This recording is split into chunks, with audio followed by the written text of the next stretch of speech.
Growing up, I heard many stories of demons and angels as I grew up in a very religious household. But that is not relevant to my first encounter with a demon.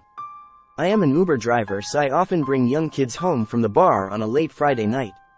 This was like every other stop that I have had as an Uber driver. I pulled up outside of a popular nightclub and my client opened the passenger side door. It was odd that he sat up front. Most people just get in the back. His ride was a bit farther than the normal distance that I like to travel, but it was close to my home and it was almost 3 a.m., so I was about done for the night.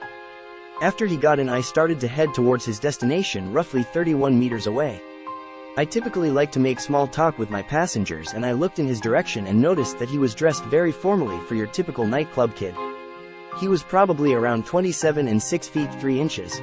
And his face seemed to be quite handsome. So in an attempt to start some small talk, I asked him, "So did you have a good night, Kyle?" I got his name from Uber when I picked him up. "Not terrible, I got what I needed but hoped that I would receive more," he said in a deep but very reassuring voice.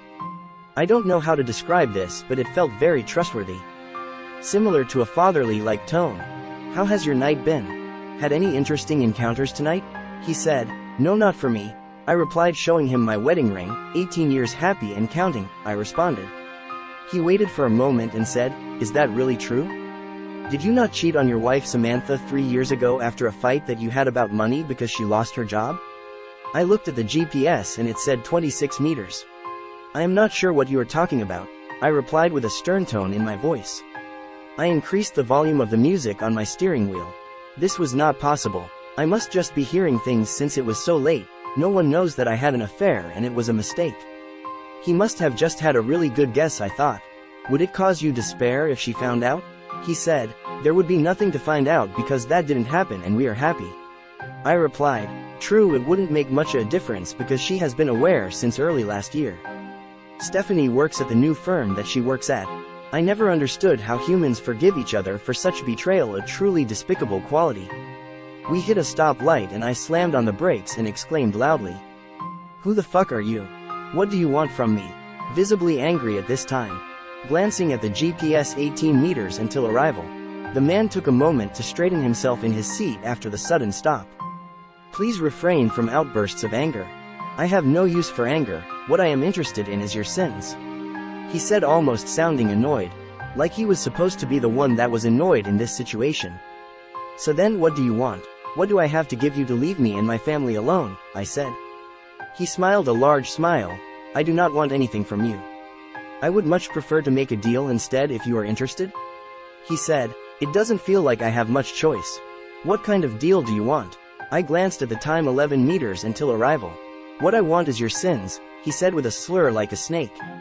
"You want my sins? What does that even mean? You want me to confess to you like some kind of priest?" I replied, only getting angrier. "Quite the opposite, actually. I would like you to commit sins in my name and I will reward you equivalently to the sin that you have committed. How does that sound?" I checked the time, 3 meters left. I just wanted this crazy man out of my car at this point and just wanted to keep him talking so that I could drop him off and head home. Yeah, sure, can you give me the rest of the details and I will give you all of my sins," I said in an overly dramatic tone. The man smiled ear to ear. "Great. This makes my night a good night, sir. If you accept, please take my card and keep it with you as you commit your sins. It would be even better if you say my name as it is printed on the card when you do it. I will visit you again next year at this time to collect. I should also mention, if I return and I am not satisfied with what you have to offer me, I will take something else as payment and never visit you again."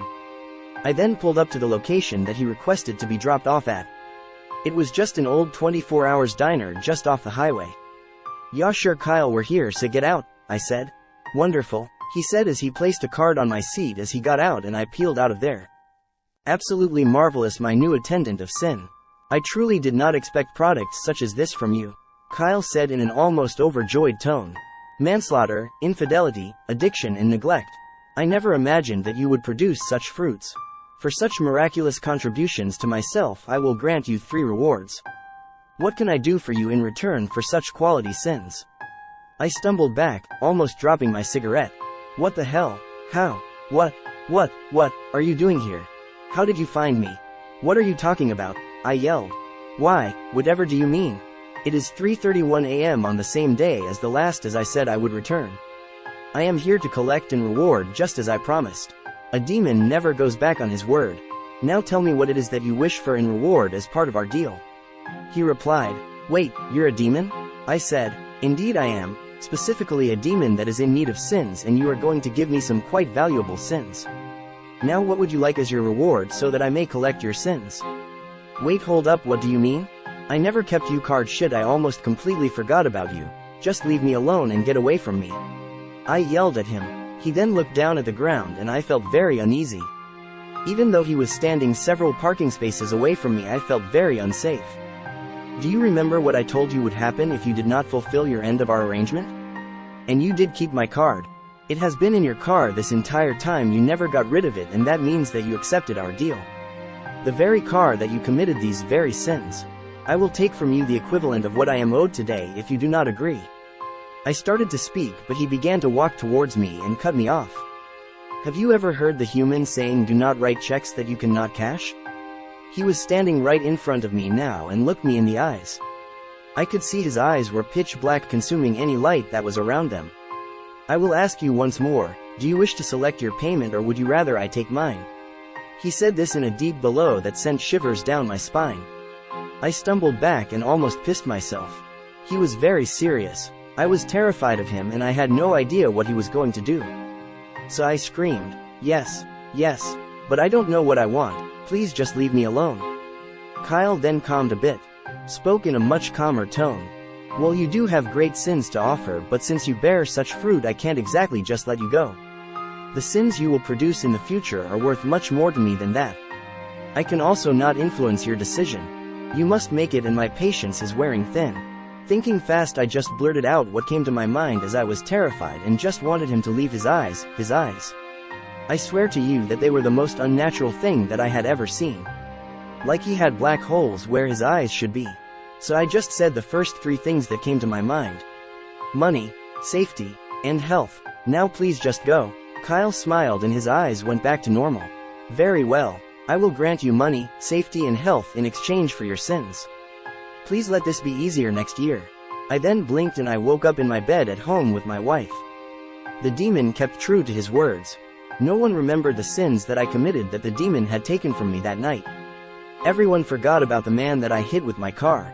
I felt no need to drink or smoke. My wife forgot all about the fight that we had the other night. He also made true his rewards, as he called them. That same day, a bank account with $10 million in it was opened in my name. My body became athletic and I probably lost 65 pounds overnight. I was in sheer awe at everything that had happened. I fell down the stairs that morning because I was too bewildered to realize that I had missed a step. When I hit the bottom and got back up, I felt no pain, not even a bruise. Kyle, or his real name that I came to learn later, Kalcifer, would visit me every year to collect my sins and make them as if they never happened, and would then reward me for it. It has been almost 55 years since I met Kalcifer in the passenger seat of my Uber. I have committed many sins in his name. I have yet to disappoint him yet, and I do not want to find out what happens if I do. But the one thing that I know for sure, once you make a deal with the devil, there is no turning back. All of these deals are eternal. I have now lived over 100 years. My wife died 8 years ago. I am getting old again, and I will no longer request youth as a gift from Kalcifer. At first I thought this was a great deal, I could do anything with no consequences. But year after year he continues to take my sins and slowly taken my emotions along with it. I will continue to fulfill my end of this deal until I die. I no longer wish to live. There is no point, because without knowing, Kalcifer took something that I didn't know I even had. The ability to make mistakes in my life is almost completely without consequence. I no longer even know what the difference between right and wrong is. There is no point to anything anymore. Demons will take things you didn't even know that you had to lose. Never make a deal with a demon. You never know what they really take in return.